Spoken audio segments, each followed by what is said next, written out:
Lama, Andre yang tadinya lagi asik main air, nyari kerang sama binatang-binatang, Andre ini ngeliat kanan kiri, kok Tegar nggak ada ya? Tegar hilang. Andre lari lah ke Dimas langsung.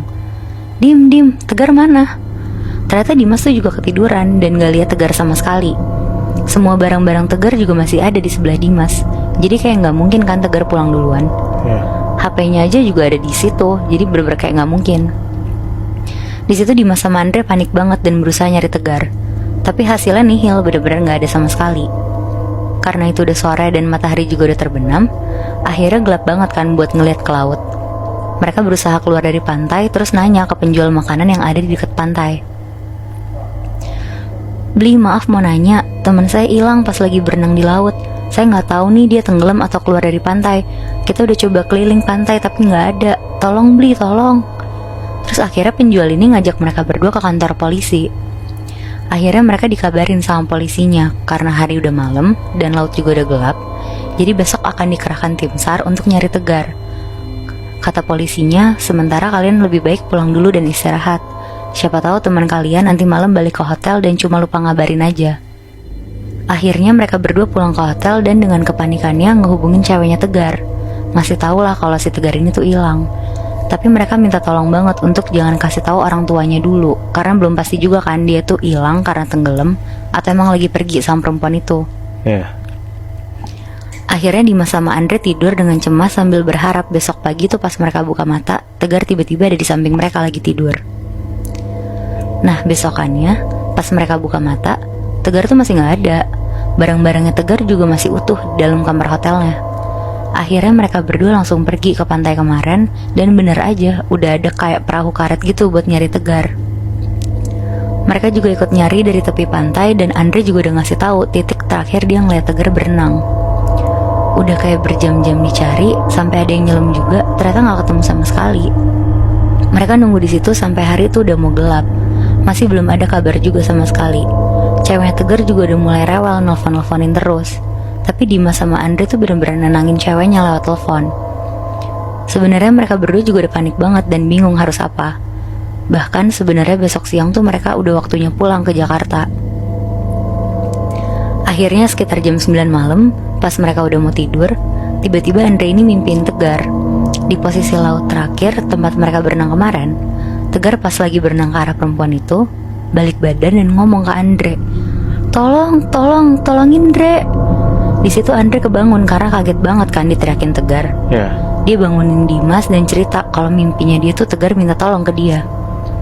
Tapi Dimas yang masih setengah sadar bilang, Andre itu cuma mimpi karena lo mikirin dia seharian. Akhirnya mereka berdua lanjut tidur, tapi Andre gak bisa tidur sampai pagi. Paginya Andre sama Dimas packing untuk pulang ke Jakarta. Karena mereka juga gak enak, jadinya mereka mikir, oke pulang dulu ke Jakarta. Sambil mereka tuh nelfon orang tuanya Tegar buat ngasih tahu kalau Tegar hilang di pantai Padang Galak. Padang Galak nama pantainya? Iya Moy, Padang Galak Bali. Jadi kalau ada kabar mereka balik lagi, karena mereka kan juga udah punya nomor polisi yang kemarin kan. Singkat cerita mereka pulanglah ke Jakarta. Ceweknya Tegar kita sebut aja namanya Nadia. Nadia datang sama orang tuanya Tegar, langsung nyamperin mereka berdua ke bandara. Nangis-nangis nanyain Tegar gimana dan lain-lain. Akhirnya di tempat makan mereka ngobrol. Andre ceritain semua yang dialamin dia kemarin dan dengan terpaksa dia cerita tentang perempuan itu.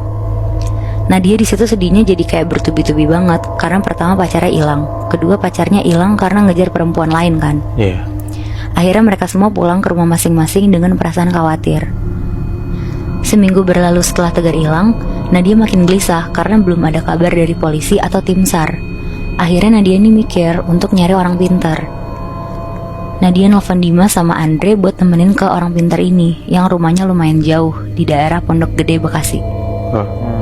Sesampainya mereka di sana, mereka bertiga kan baru pertama kali ya ke orang pintar.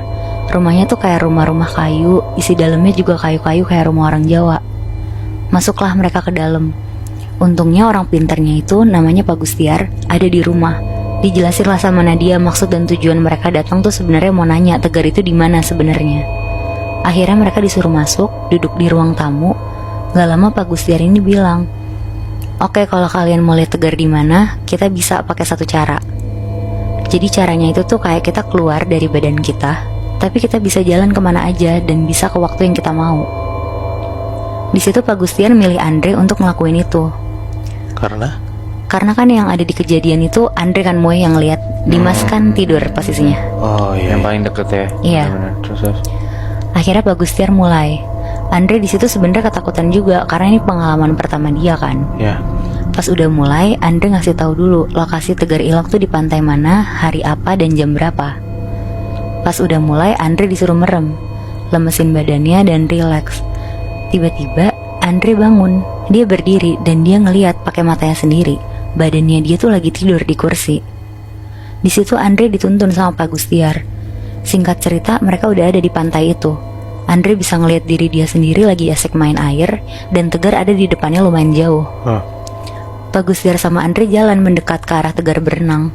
Pas mereka udah ngedeket, tiba-tiba Tegar ini kelelep masuk ke dalam laut. Andre gak percaya sama apa yang dia lihat sendiri.